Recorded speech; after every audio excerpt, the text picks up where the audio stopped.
यहाँ से हमारा रेक्टेंगल मार्क्यू टूल सेलेक्ट करेंगे और इसको जितना भी एरिया में है, जैसे कि हम इतना छोड़ देते हैं, डिलीट कर देंगे। Could not complete your request because the content of the layer is not direct editable. तो इसको आप नहीं कर सकते क्योंकि ये डायरेक्ट एडिटेबल कुछ इस तरह से ऑप्शन दे रहा है। ठीक है, तो आपने क्या पूछा था? पैटर्न बनाना। बस आप उठाकर इसको रख सकते हो, इसको हटाने के लिए आपको अल्टर कंट्रोल जेड का यूज करना पड़ेगा। हाँ, हिस्ट्री ब्रश टूल से कर सकते हो, देखते हैं अपन करके।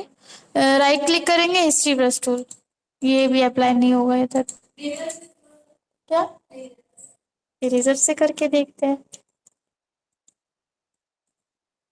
अप्लाई नहीं हो, जो यहाँ पर आकर इस तरह का साइन बना दे, मतलब आप नहीं कर सकते, उसको हटा सकते।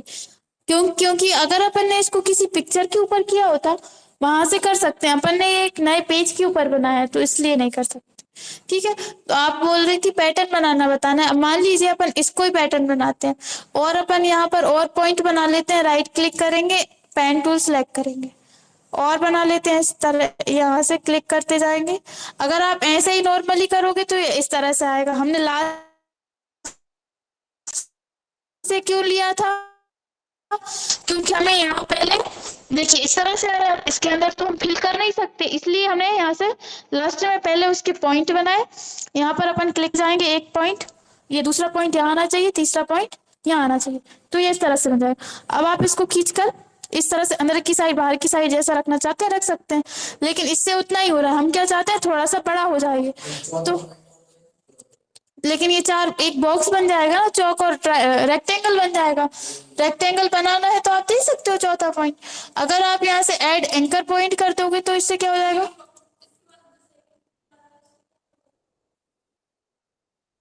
एक सेकेंड, कौन सा वाला? फ्री फ्रॉम सिलेक्शन टूल, इससे सिलेक्ट करने के लिए यूज किया जाता है ये वाला टूल। मतलब इसका कोई अभी हमने ये वाला ऊपर वाला टूल लिया था, पेन टूल। पेन टूल से क्या हो रहा था, हमने पॉइंट बनाया और ये इस तरह से हम इसमें लाइन दे सकते हैं कहीं से भी, लेकिन वो एक अलग से ही आता है। मतलब उसका कोई पॉइंट जो देते हैं अपन वो नहीं लेगा, वो डायरेक्ट ले लेगा। ठीक है, इस तरह से आप कोई भी आप बना लेना अपने अकॉर्डिंग। ठीक है, अगर ज्यादा पॉइंट देंगे तो वो इस तरह से आएगा। ठीक है, इसको आप मान लीजिए पैटर्न बनाना चाहते हैं।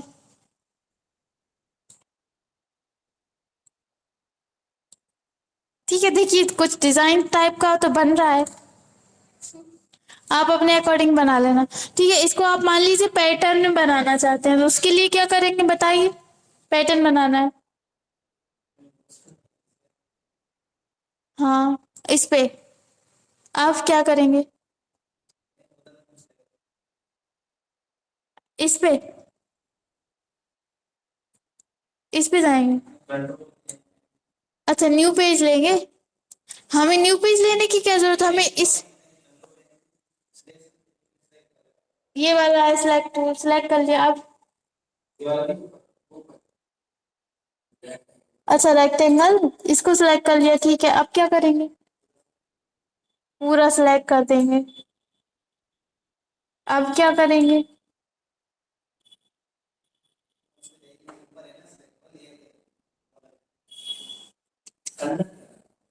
पैटर्न बनाना है इस पिक्चर को।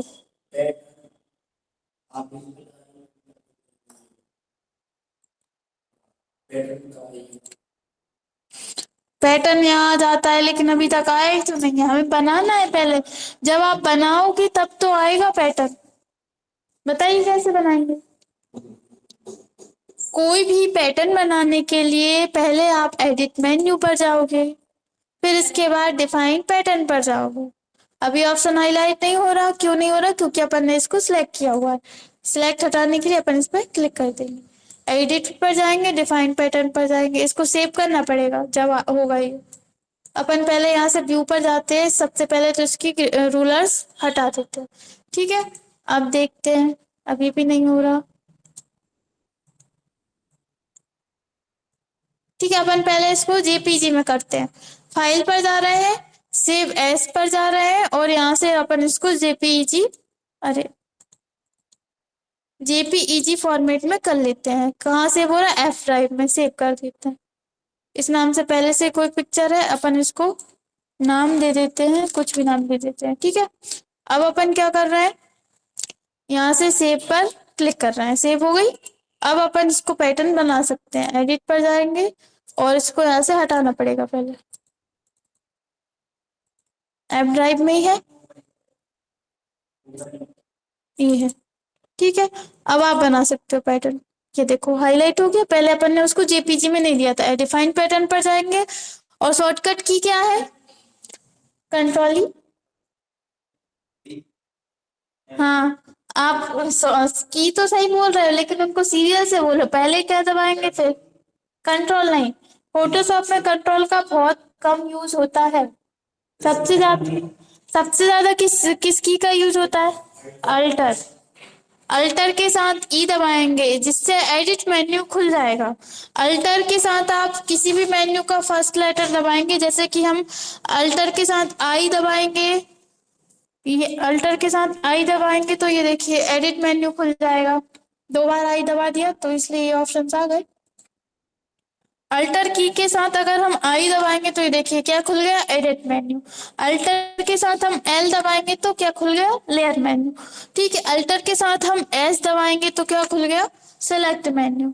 और अल्टर के साथ हम एफ दबाएंगे तो क्या खुल गया, फिल्टर मेन्यू या फिर फाइल मेन्यू खुल गया। ठीक है, तो इस तरह से अब अगर हम अल्टर के साथ ई दबाएंगे तो क्या खुलेगा, एडिट मेन्यू। अब इसमें डिफाइन पैटर्न किससे स्टार्ट होता है, डी से, इसलिए अपन दबाएंगे डी। पैटर्न नेम आ गया, अपन यहाँ से पैटर्न का नाम दे सकते हैं और ओके कर देंगे।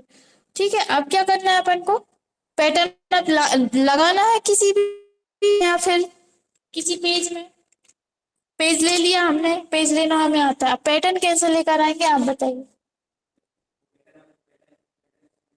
पैटर्न स्टैम्प टूल सेलेक्ट करेंगे, यहाँ पर जाएंगे पैटर्न स्टैम्प टूल में, सबसे लास्ट में आपको पैटर्न मिल जाएगा, यहाँ से आप पैटर्न लेकर आ सकते हैं इसको। हाँ, वो ही बहुत से स्टूडेंट्स इसमें ही रहते हैं, डायरेक्ट लेकर आ सकते हैं। लेकिन अभी मान लीजिए ये पेज हमने A4 साइज का ले लिया, या फिर कोई छोटा पेज है या बड़ा पेज है, ठीक है, पैटर्न सिलेक्ट है, अगर नहीं है तो आप कर लेना। तो अब क्या हो रहा है, पैटर्न हमेशा पूरे पेज पर आता है। पिक्चर कैसी रहती है, अगर आपने वो पिक्चर डायरेक्ट उसको उठाकर लेकर आओगे, जैसे कि ये पिक्चर है, यही है वो भी, ठीक है, इसको अगर हम उठाकर इस पेज पर लेकर जाएंगे तो क्या होगा, सिर्फ इतनी जगह में आएगी। और अगर हम बड़ी करेंगे तो क्या होगा, ये पिक्चर ही बड़ी हो जाएगी, जबकि हमें क्या चाहिए, पैटर्न पूरे पेज पर चाहिए, इसलिए अपन पैटर्न स्टैम्प टूल का यूज करते हैं। ठीक है, आ गया समझ में। और ऐसा भी रहता है कि जैसे अगर आपने मान लीजिए पहले से कोई पिक्चर है इस पेज के ऊपर, ये अपन पिक्चर ले लेते हैं, ये पिक्चर पहले से इस पेज के ऊपर है, ठीक है, और अपन को सिर्फ पैटर्न लगाना है, पिक्चर पिक्चर की जगह पर ही रहनी चाहिए। तो उसके लिए अपन क्या करेंगे, राइट क्लिक करके बैकग्राउंड सिलेक्ट कर लेंगे। अब अगर आप कोई पैटर्न लेते हो, अपन राइट क्लिक कर रहे हैं, पैटर्न स्टैम्प टूल सिलेक्ट कर रहे हैं, यहाँ से अपन कोई भी पैटर्न यहाँ से सिलेक्ट कर लेते हैं। तो इससे क्या हो रहा है, पिक्चर के ऊपर कुछ भी नहीं हो रहा, सिर्फ बैकग्राउंड में पिक्चर आ रही है। ठीक है, इसका अगर आपको ब्रश का साइज बड़ा करना है तो आप यहाँ से कर सकते हैं। ठीक है, पेज बहुत बड़ा है इसलिए ब्रश का साइज और पैटर्न भी बहुत छोटा दिख रहा है। देखो दो पिक्चर थी, पिक्चर को कुछ नहीं हुआ, उसने सिर्फ बैकग्राउंड सिलेक्ट किया था तो बैकग्राउंड के ऊपर हो गया। अगर आप पिक्चर के ऊपर करोगे तो भी नहीं होगा। क्यों नहीं हुआ, क्योंकि हमने पिक्चर को सिलेक्ट ही नहीं किया, हमने सिर्फ बैकग्राउंड सिलेक्ट किया था। आ गया समझ में, और कुछ पूछना है। देखो लगभग अपने सारे टूल्स हो चुके हैं, ठीक है, कुछ भी इनमें नहीं बचा। कल हम आपको फाइल मेन्यू और इन मेन्यू में जो जो इम्पोर्टेंट है वो बता देंगे। फिर इसके बाद अपन फोटोशॉप CS6 स्टार्ट करेंगे।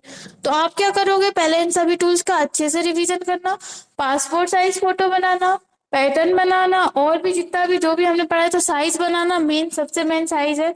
भले ही आप कहीं पर फोटोशॉप में काम करो ना करो, लेकिन आप ऐसी जगह काम करोगे जहां पर किसी भी जगह पर मतलब साइज, इमेज का साइज कम करना या ज्यादा करने वाला काम है, ज्यादातर जगहों पर होता है।